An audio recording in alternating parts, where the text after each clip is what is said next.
नमस्कार मित्रांनो, पुन्हा एकदा स्वागत आहे तुमचं प्रीती बरोबर.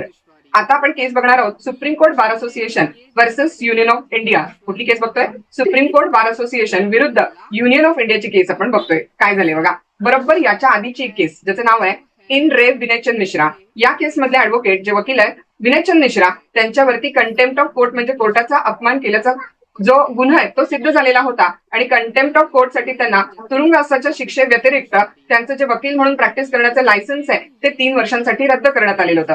हा जो विनयचंद मिश्रांचा निकाल होता तो निकाल चॅलेंज करण्यासाठी ही याचिका दाखल करण्यात आली. त्या केसचं नाव आहे सुप्रीम कोर्ट बार असोसिएशन विरुद्ध युनियन ऑफ इंडिया. या केसमध्ये विनयचंद मिश्रांचा निकाल चॅलेंज करण्यात आला या मुद्द्यावरती की कंटेम्प्ट ऑफ कोर्ट ऍक्ट 1971 खाली सुप्रीम कोर्टाला वकिलांचं ऍडव्होकेट म्हणून प्रॅक्टिस करण्याचं लायसन्स रद्द किंवा सस्पेंड करण्याचा अधिकार नाहीये. तर तो अधिकार जो आहे तो अधिकार दिलेला बार काउन्सिल ऑफ इंडियाला प्रोफेशनल मिसकंडक्ट साठी कुठल्या कायद्याखाली तर ऍडव्होकेट ऍक्ट 1961 खाली.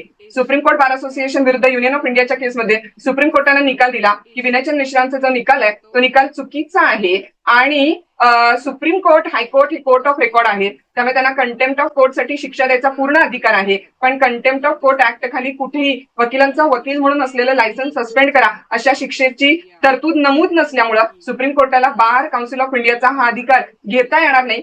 वकिलांचं लायसन्स सस्पेंड करण्याचा अधिकार हा फक्त ऍडव्होकेट ऍक्ट खाली बार काउन्सिल ऑफ इंडियाकडे आहे आणि त्यामुळे विनयचंद मिश्रांचा जो निकाल आहे तो supreme court bar association versus union of India खाली ओव्हररूल करण्यात आला आणि हा निकाल देण्यात आला की कंटेम्प्ट ऑफ कोर्ट साठी फक्त 2 शिक्षा देता येईल. एक म्हणजे इम्प्रिझनमेंट अर्थात तुरुंगवास आणि दुसरा म्हणजे फाईन अर्थात दंडाची शिक्षा. Supreme court contempt of court साठी शिक्षा देऊ शकतं, पण ती शिक्षा वकिलांचा ऍडव्होकेट म्हणून प्रॅक्टिस लायसन्स जे आहे ते रद्द करण्याचं किंवा सस्पेंड करण्याची शिक्षा देता येणार नाही. So supreme court bar association versus union of India.